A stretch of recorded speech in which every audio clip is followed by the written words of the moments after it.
Hello दोस्तों, welcome to our channel movie Karwaan. तो दोस्तों, आज हम 2022 में रिलीज हुई एक पॉलिटिकल और थ्रिलर मूवी गॉडफादर को यहाँ पे एक्सप्लेन करने वाले हैं। गॉडफादर मूवी को IMDb ने 6.2 की रेटिंग दी आउट ऑफ 10 में और 90% गूगल यूजर्स ने इसे पसंद किया है। इस मूवी में आपको चिरंजीवी, नयनतारा और सलमान खान देखने को मिलने वाले हैं। यह मूवी 2019 में आई मलयालम मूवी लूसीफर का रीमेक। इस मूवी की स्टोरी में प्रेजेंट सीएम की डेथ के बाद उनकी कुर्सी के लिए होने वाली सियासत को दिखाया गया है। तो दोस्तों, पूरी स्टोरी जानने के लिए आप इस वीडियो को लास्ट तक जरूर देखना। साथ ही अगर वीडियो अच्छा लगे तो इस वीडियो को लाइक और चैनल को सब्सक्राइब करना बिल्कुल ना भूलें। तो मूवी की शुरुआत में हमें फ्रांस में इंटरपोल का एक हेडक्वार्टर दिखाया जाता है, जहां पर एक ऑफिसर अपने दूसरे ऑफिसर से famous underworld mafia Abraham Qureshi के बारे में पूछता है, क्योंकि कई सालों से इंटरपोल कुरैशी को पकड़ने की कोशिश कर रही थी, पर किसी ने भी कुरैशी को आज तक देखा न था।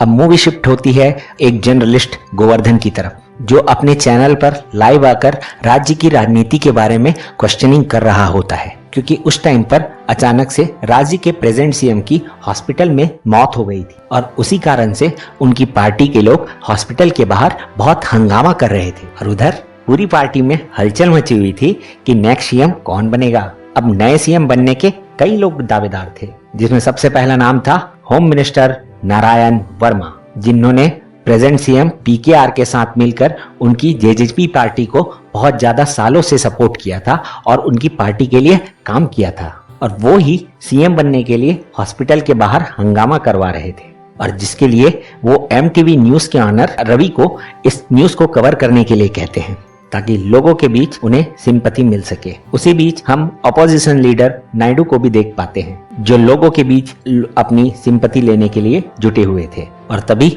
हमें यहाँ पर यह भी पता चलता है कि नायडू और वर्मा एक दूसरे से मिले हुए थे, और उसके बाद वर्मा ACP रघु को कॉल करके अपने ही लोगों पर लाठीचार्ज करवाने का ऑर्डर दे देता है, ताकि जितने ज्यादा दंगे होंगे वो उतना ही इस मौके का फायदा उठा पाएगा। अब सीएम पद के दावेदार के रूप में एक और नाम सामने आता है, और वो नाम होता है सीएम PKR की बड़ी बेटी सत्या के हस्बैंड सत्यदेव का, जो कि इस पार्टी से कई सालों से जुड़ा हुआ था और उसी पार्टी के काम के आड़ में वो अपने इलीगल काम भी किया करता था। नेक्स्ट दावेदार के रूप में सीएम PKR की बेटी सत्या खुद थी। हालांकि वह कभी भी अपने फादर के साथ पार्टी से नहीं जुड़ी थी, पर हो सकता था कि वह अपने फादर के गुजरने के बाद इस पॉलिटिक्स में उतर आए। उसके बाद सीएम PKR की फ्यूनरल में बहुत सारे लोग इकट्ठा होते हैं, पर सत्या वर्मा से कहती है कि यहाँ पर किसी भी हालत में ब्रह्मा नहीं आना चाहिए। ब्रह्मा के बारे में कहा जाता था कि वह बहुत ही मिस्टीरियस और डेंजरस पर्सन है। वह कुछ ही साल पहले सीएम PKR के साथ जुड़ा था। उससे पहले वह दुबई में कुछ इलीगल काम किया करता था। वो क्या थे इस बारे में यहाँ किसी को नहीं पता था, पर यहाँ आने के बाद ब्रह्मा एक अनाथ आश्रम चलाया करता था, और इस वजह से लोगों के दिलों में ब्रह्मा के लिए बहुत ही ज्यादा सम्मान और प्यार था। और जब फ्यूनरल में ब्रह्मा आता है तो ACP रघु इसकी कार को अंदर जाने से मना कर देता है, और इस कारण ब्रह्मा अपनी कार से उतरकर पैदल ही उस फ्यूनरल में पहुंच जाता है और सीएम PKR को श्रद्धांजलि अर्पण करता है। ब्रह्मा को वहां पर देखकर सत्या अपसेट हो जाती है, क्योंकि वो ब्रह्मा से बहुत ही नफरत करती थी। उसका रीजन मैं आप लोगों को आगे में बताऊंगा। अब मूवी फ्लैशबैक में जाती है और हमें दिखाया जाता है कि ब्रह्मा कौन था। दरअसल कई साल पहले सीएम PKR का ब्रह्मा की मां के साथ एक्स्ट्रा मैरिटल अफेयर था, और ब्रह्मा उन्हीं का बेटा था। अब क्योंकि सत्या ब्रह्मा से चिढ़ती थी, इसलिए सीएम PKR को अग्नि सत्या ही देती है। उसके बाद जयदेव वर्मा को लेकर मुंबई के एक सीक्रेट एरिया में आता है। वहां पर वे लोग एक गुंडे अब्दुल से मिलने आए थे, जो कि ड्रग्स का बिजनेस किया करता था।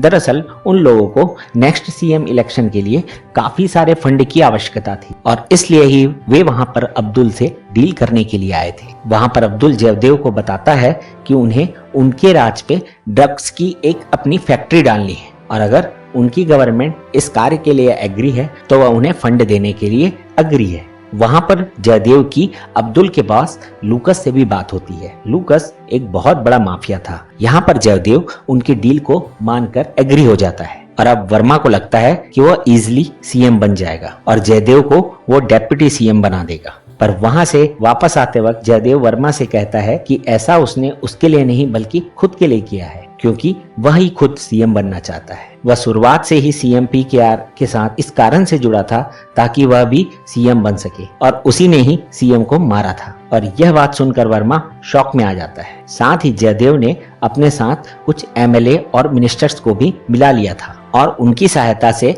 उसने सत्या को भी अग्री करा लिया कि अगला सीएम जयदेव ही होगा। और इन सारी बातों को जानने के बाद वर्मा के पास जयदेव के बात सुनने के अलावा और कोई ऑप्शन ही नहीं था, क्योंकि अगर वह जयदेव का साथ नहीं देता तो न ही उसके पास होम मिनिस्टर का पद रहता और न ही उसकी जान रहती। जयदेव हमेशा ही सत्या के सामने बहुत ही अच्छा बनने का नाटक किया करता था और दूसरी तरफ जयदेव सत्या की छोटी सिस्टर जानवी को ड्रग्स लेकर देता था। उसने जानवी को ड्रग्स की लत लगा दी थी और वह उसे फिजिकली अब्यूज्ड भी करता था। और इसके बाद वर्मा जयदेव को बताता है कि ब्रह्मा ही इस पार्टी का खजांची है और वह ही इस पार्टी को फंडिंग करता है। पार्टी में उसका नाम ही काफी है और इसलिए ब्रह्मा के बिना जयदेव का सीएम बनना मुश्किल है। और इसलिए जयदेव ब्रह्मा से बात करने के लिए उसे अपने पास बुलाता है, जहां पर जयदेव ब्रह्मा से कहता है कि उसे अपोजिशन के कुछ एमएलए खरीदने हैं, जिसके लिए उसे फंड्स की जरूरत है जो उनके पास अभी नहीं है। और इसी के लिए उन्होंने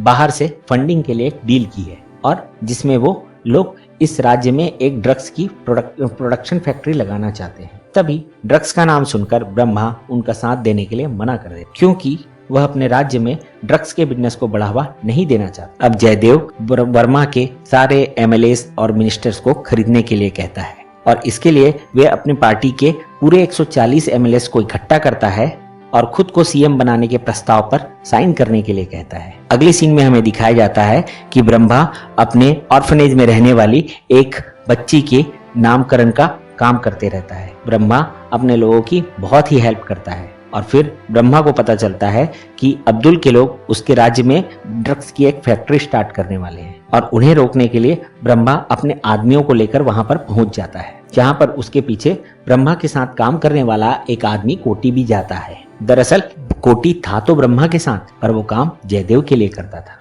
उधर एमएलए मीटिंग में जयदेव को पता चलता है कि उनका एक एमएलए नरसिम्हा रेड्डी ब्रह्मा के साथ है और वो उन्हें सपोर्ट नहीं करेगा, इसलिए जयदेव उसे मारने की धमकी देता है। पर थोड़ी ही देर में उसके जैसे 40 और एमएलए ब्रह्मा के साथ खड़े हो जाते हैं। अब 40 एमएलए के बिना जयदेव कभी भी सीएम नहीं बन सकता था। दूसरी तरफ हमें दिखाया जाता है कि ब्रह्मा अब्दुल के गुंडों की अच्छी तरह से पिटाई कर रहा होता है और फैक्ट्री बंद करा देता है। और जयदेव को जब इस बारे में पता चलता है तो एसीपी रघु को जाकर उस स्पॉट में सर्च करने के लिए कहता है, ताकि उसे ब्रह्मा के खिलाफ कोई एविडेंस मिल सके और वे लोग ब्रह्मा को जेल भेज सके। पर एसीपी रघु के हाथ वहां पर कुछ भी नहीं लगता। उसके बाद ब्रह्मा नेक्स्ट डे एक पार्टी मीटिंग के लिए कहता है, ताकि वो उस मीटिंग में पार्टी के प्रेसिडेंट का सिलेक्शन कर सके। यह बात सुनकर जयदेव परेशान हो जाता है। तब सत्या जयदेव के पास आकर उसे भरोसा दिलाती है कि वो ब्रह्मा को कभी भी इस पार्टी का प्रेसिडेंट नहीं बनने देगी। और उसके बाद मूवी फ्लैशबैक में चली जाती है, जहां हमें दिखाया जाता है कि क्यों सत्या ब्रह्मा से इतनी ज्यादा नफरत करती थी। एक्चुअली कई साल पहले ब्रह्मा की मां की मौत के बाद सीएम पीकेआर ब्रह्मा को अपने घर ले आए थे, जहां पर सत्या की मां ने उसे अपने घर के अंदर जाने से मना कर दिया और उसी हाथापाई में गलती से सत्या की मां की मौत हो गई थी। और तभी से सत्या ब्रह्मा से बहुत ही ज्यादा नफरत करने लग गई, यहाँ तक कि उसने उसे अपने घर से निकाल भी दिया था। पर अब दोबारा ब्रह्मा के आने से सत्या भी परेशान थी और इसीलिए वो पार्टी मीटिंग में ब्रह्मा को रोकने के लिए खुद ही प्रेसिडेंट बन जाती है। और दरअसल ब्रह्मा भी यही चाहता था, क्योंकि सत्या में उसे सीएम पीकेआर की छवि दिखती थी।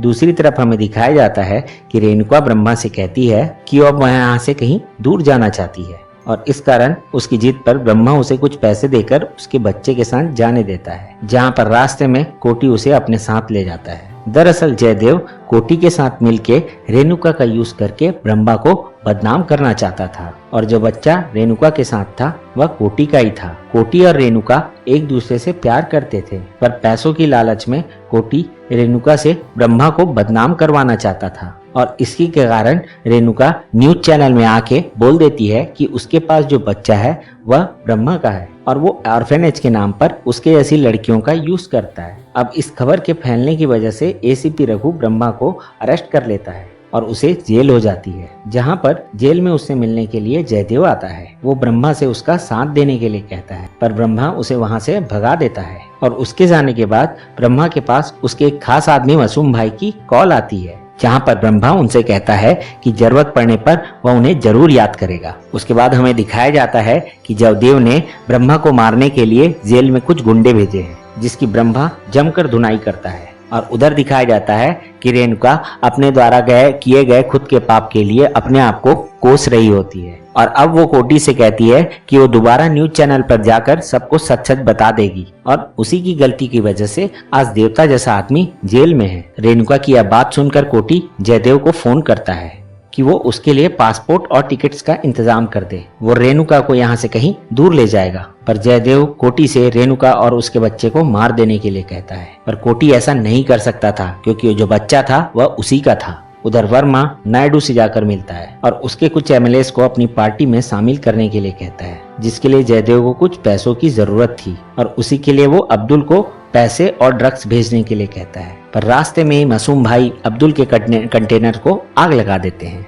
जिसके कारण उसका पैसा और माल दोनों ही जल जाते हैं और इस वजह से वर्मा काफी शॉक में आ जाता है क्योंकि ब्रह्मा तो जेल में था, फिर उसके कंटेनर को किसने डिस्ट्रॉय किया होगा। दूसरी तरफ जयदेव का एक आदमी कोटी और रेणुका के पास आता है। वहां पर वो कोटी से कहता है कि वह रेणुका और उसके बच्चे को मारने के लिए वहां पर आया है, पर कोटी उसे ऐसा करने से मना करता है। तब वो आदमी कोटी की बात ब्रह्मा से करवाता है क्योंकि वो ब्रह्मा का ही आदमी था, सिर्फ साथ जयदेव के रहता था। वहां पर ब्रह्मा कोटी से कहता है कि उसने जो भी किया है वह गलत किया है, पर वो इसकी सजा रेणुका को नहीं दे सकते हैं, इसलिए वो यहाँ से रेणुका को लेकर कहीं दूर चला जाए। उधर हमें दिखाया जाता है कि ब्रह्मा ने जेल में गोवर्धन को बुलाया है और उसके हाथ में एक फाइल देता है जिसमें सारे करप्ट एमएलएज और मिनिस्टर्स के नाम थे। वर्मा गोवर्धन से उन सब के बारे के काले कारनामों को बारे में पता करने के लिए कहता है, पर गोवर्धन की नजर में ब्रह्मा ही क्रिमिनल होता है जो दुबई में इलीगल काम किया करता था। इस पर ब्रह्मा गोवर्धन से बताता है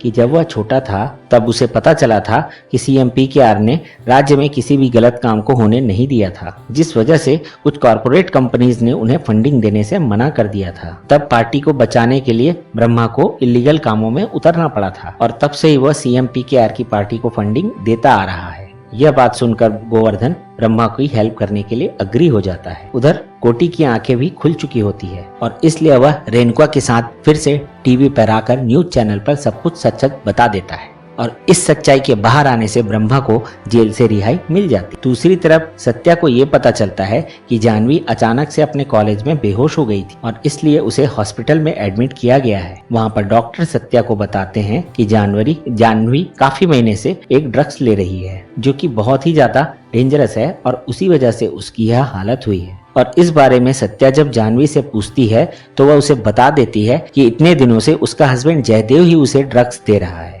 और साथ ही कई बार उसने उसके साथ फिजिकल अब्यूज भी किया है। ये बात सुनकर सत्या एकदम से टूट जाती है और जब शाम को जयदेव घर आता है तो सत्या उसे एक झापड़ मारती है और पूछती है कि उसने जानवी के साथ ऐसा क्यों किया।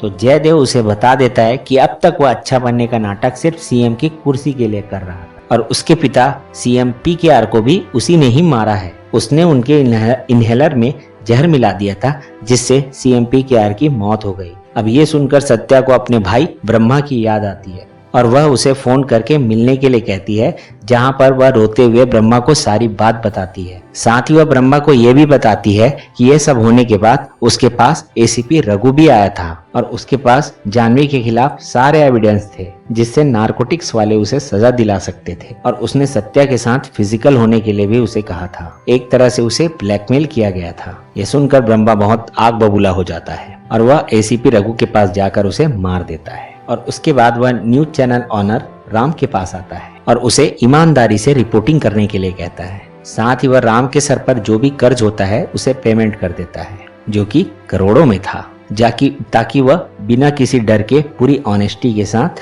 अपना न्यूज चैनल चला सके। दूसरी तरफ ब्रह्मा का एक आदमी वर्मा को एक पेन ड्राइव देता है जिसे सारे एमएलएस और मिनिस्टर्स के सामने बड़े पर्दे पर चलाया जाता है, जहां पर ब्रह्मा ने गोवर्धन को जो लिस्ट दी थी उन सबके काले कारनामों के बारे में वह बता रहा होता है। अब इससे सारे एमएलए और मिनिस्टर्स डर जाते हैं और ब्रह्मा का साथ देने के लिए तैयार हो जाते हैं, जिसमें वर्मा भी शामिल होता है। उधर जयदेव अब्दुल के साथ मिलकर जानवी को उठा लेता है और सत्या को कॉल करके कहता है कि वह सारे एमएलएस के साथ मिलकर जयदेव को सीएम बनाने के लिए अनाउंस कर दे, तभी वह जानवी को छोड़ेगा। और जब ब्रह्मा को इस बारे में पता चलता है तो वह मासूम भाई के साथ मिलकर जानवी को बचाने के लिए जयदेव के अड्डे में पहुंच जाता है। वहाँ अब्दुल के साथ लूकस भी आया हुआ होता है और जैसे ही लूकस ब्रह्मा को देखता है तो अपने हथियार गिरा देता है। यह देखकर जयदेव बहुत शौक में आ जाता है और लूकस से पूछता है कि उसने अपने हथियार क्यों गिरा दिए। तब वो उसे बताता है कि उसके सामने जो खड़ा है वो हम सबका गॉडफादर अब्राहम कुरैशी है, यानी अंडरवर्ल्ड का सबसे बड़ा माफिया, जिसे इंटरपोल इतने सालों से ढूंढ रही थी। यह जानकर जयदेव की फटकर 4 हो जाती है और वो अपना आखिरी दांव खेलने की कोशिश करता है। वो अपने आदमी से सत्या को मरवाने की कोशिश करता है, पर ब्रह्मा के लोग उसके आदमी को मारकर सत्या को बचा लेते हैं। अब लास्ट में जयदेव के पास कोई भी ऑप्शन नहीं बचता है। तब ब्रह्मा जयदेव को वही इनहेलर देता है जिसने उससे सीएम PKR को मारा था। उसमें जहर भरा हुआ होता है और उसे लेने के बाद जयदेव की मौत हो जाती है। और इधर हमें दिखाया जाता है कि ब्रह्मा सत्या को सीएम बनाकर खुद दुबई के लिए निकल जाता है, क्योंकि उसकी नजर में सत्या से बेहतर सीएम कोई और हो ही नहीं सकता था। और इसी के साथ इस मूवी की भी एंडिंग हो जाती है। तो दोस्तों, आपको ये मूवी कैसी लगी कमेंट करके जरूर बताइएगा। साथ ही चैनल को सब्सक्राइब करके वीडियो को लाइक कर देना। इसके बाद मिलते हैं नेक्स्ट वीडियो में एक और नई सस्पेंस थ्रिलर मूवी के साथ, और तब तक के लिए बाय बाय।